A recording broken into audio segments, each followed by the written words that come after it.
Mulai dari mana? Biasanya nih, beginner atau orang yang baru mulai itu bingung mulainya gimana, style gambarnya gimana, soalnya ada banyak nih style yang biasanya dipakai oleh seorang desainer untuk menggambar.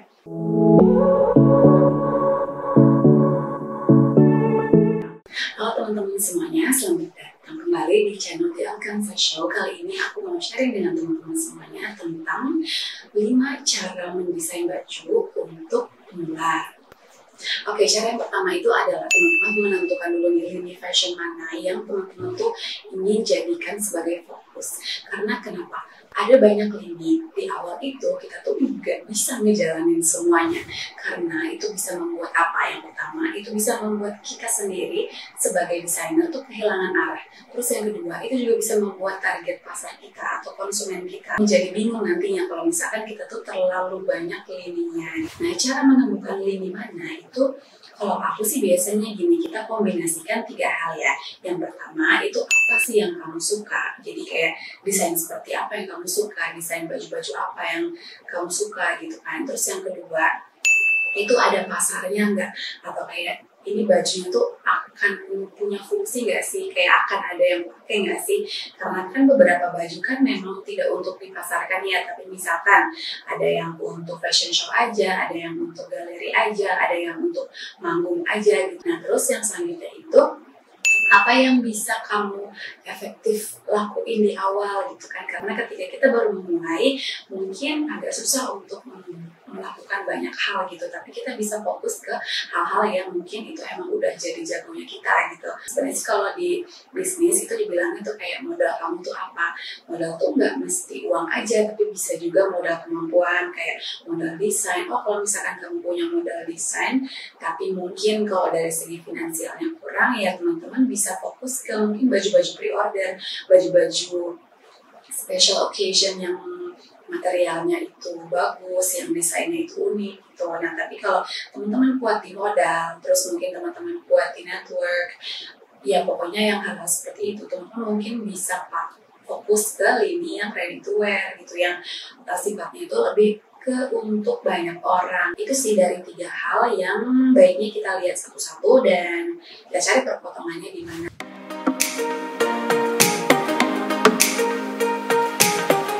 Nah selanjutnya itu adalah build your brand, bangun brand kamu. Warna, foto, logo, desain dari koleksi itu memang hal yang penting di brandingnya, tapi penting juga nih untuk kita menentukan value kita, kayak nilai-nilai kita tuh apa, misi kita tuh apa, desain websitenya itu seperti apa, postingan di sosial media itu seperti apa, tonnya seperti apa, terus style fotografinya seperti apa, cerita personal dari brand atau kamunya sebagai desainer tuh apa, terus mungkin juga ada sustainability statement itu seperti apa dan hal-hal lain sebagainya. Nah, jadi branding itu bisa menjadi salah satu cara memecahkan masalah konsumen kita yang mana tuh mereka biasanya ingin mengekspresikan diri gitu ya melalui style pakaiannya. Jadi kalau misalkan kita nggak bisa mengkomunikasikan siapa diri kita sebagai brand, terus kita tuh maunya nge-attract orang-orang seperti apa, terus kita tuh nggak bisa mengkomunikasikan estetika kita, nilai kita, value kita, itu tuh kita mungkin nggak akan bisa menjual ke mereka. Yang selanjutnya itu adalah menentukan unique selling point teman-teman yang beda dari brand lain atau yang beda dari desainer-desainer lain ya. Unique selling point itu adalah pernyataan yang menggambarkan gimana sih produk atau perusahaan kamu atau brand kamu itu berbeda dan harapannya lebih baik ya dari kompetitor teman-teman dalam lininya teman-teman masing-masing. Tapi ya kita tuh nggak bisa membandingkan lini kita sama mungkin lini yang lain gitu. UPS itu, unique selling point itu akan menjelaskan bagaimana kualitas barang teman-teman, produk teman-teman, desain teman-teman itu bisa menguntungkan untuk konsumennya teman-teman. teman-teman gitu. Nah biasanya memang melalui kayak slogan gitu ya, atau tagline yang mudah diingat. Contohnya itu adalah mungkin ada brand yang menggunakan bahan-bahan yang sustainable, misalkan organic cotton, tencel, linen, kayak gitu. Nah itu nanti juga bisa ditranslate ke desain-desain brand tersebut. Misalkan karena dia mengusung comfort, berarti desain-desainnya mungkin ya yang longgar tapi tetap komplement badan kayak gitu, karena mereka mengusung comfort dan sustainable. Nah itu lebih ke unique selling point. Nah selanjutnya itu teman-teman, setelah tadi step 1, 2, 3 itu udah, supaya kita mendesain bajunya lebih terarah gitu ya, teman-teman cari referensi style mendesain. Yang pertama, referensi style gambar sketsa seperti anatominya dan pakaiannya, sehingga tuh teman-teman tahu mulai dari mana.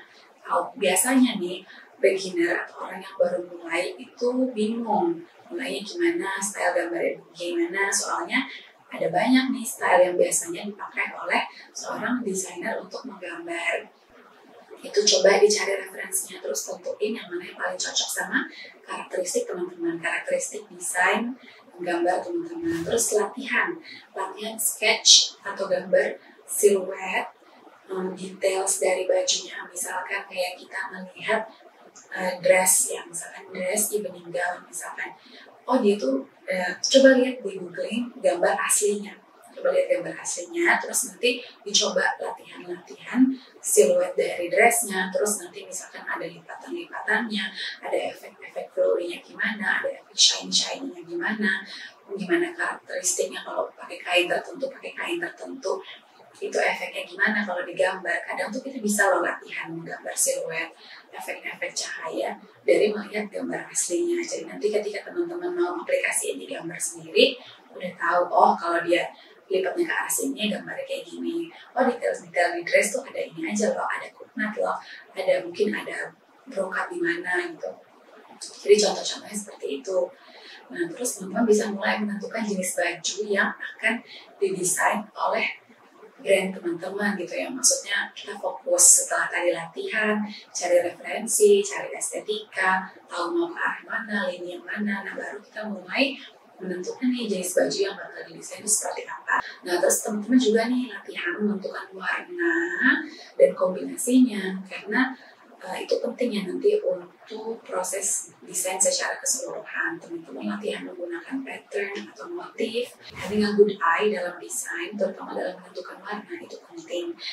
Selain kita bisa lihat apa preferensi brand kita, label kita, desain kita, bisa juga kita lihat preferensi pasar atau tren, atau yang memang basically itu bagus dipakai orang, karena ada beberapa warna yang secara natural itu bagus untuk dipakai orang dalam semua jenis kulit, semua warna kulit. Salah satu contohnya itu adalah warna dusty pink. Menurut aku itu dia bagus dipakai untuk seluruh tipe warna kulit.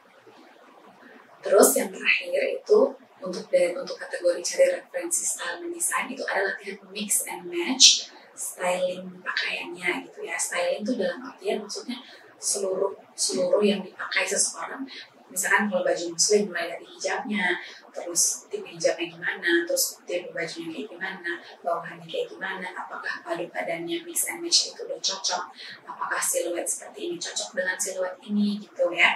Karena kadang misalkan aku gambar banyak nih baju atasan dan bawahan gitu ya, tapi setelah aku lihat gambarnya ternyata ini baju ini cocoknya sama celana ini kalau dari segi stylingnya, dari segi proporsi badannya kayak gitu ya. Jadi bisa tuh kita coba untuk latihan mix and match-nya.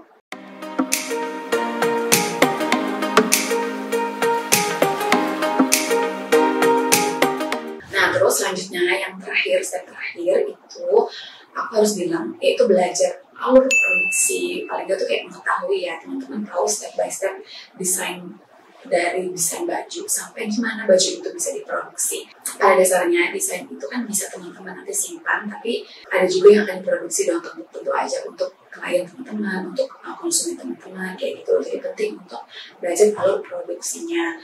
Terus teman-teman belajar juga gimana caranya bikin technical sheet. Technical sheet itu jadi adalah kertas, file yang isinya tuh detail-detail ukuran, jenis kain, jenis jahitan, flat sketch dari baju desain teman-teman yang nanti akan disampaikan ke tim produksi atau vendor, ke penjahit kayak gitu tuh harus dibikin. Sebenarnya sih nggak ada standar banget aturannya itu harus kayak gimana, yang penting itu bisa memberikan bantuan kepada tim produksi untuk memproduksi baju teman-teman sehingga errornya tuh kecil banget sampai akhirnya tuh se-perfect mungkin ya, kayak semaksimal mungkin sampai mendekati banget sama hasil desain teman-teman. Karena pasti more or less biasanya itu ada revisi, tapi dengan technical sheet ini errornya itu bisa diminimalisir gitu ya. Nah terus selanjutnya itulah teman-teman temukan vendor, bisa menjahit atau konveksi. Zaman sekarang itu udah banyak banget yang mencarinya, bisa lewat social media, lewat Instagram, lewat Google kayak gitu. Banyak deh pokoknya sekarang. Kalau teman-teman coba usaha cari pasti ketemu. Aku jujur kalau untuk masalah ini cari partner untuk produksi, aku memang sering banget menemukan di social media. Jadi don't worry teman-teman, sekarang zamannya semua serba gampang untuk diakses. Oke teman-teman semuanya, ini tadi adalah 5 step bagaimana caranya teman-teman mendesain pakaian, mendesain baju, terutama untuk teman-teman yang baru mau memulai. Memang sih tadi banyak yang nggak cuma dari segi desainnya aja, tapi ada juga dari segi teknisnya. Tapi itu teman-teman penting untuk teman-teman ketahui, karena sebenarnya sebagai seorang fashion designer, proses mendesain itu adalah satu kesatuan dengan hal-hal lainnya gitu. Jadi nggak stand alone kita cuma gambar aja, tapi juga banyak hal lain yang mempengaruhi proses mendesain kita, proses kita membuat baju kayak gitu. Terima kasih teman-teman sudah menonton sampai selesai. I really do appreciate your time and will see you in the next video. Ciao.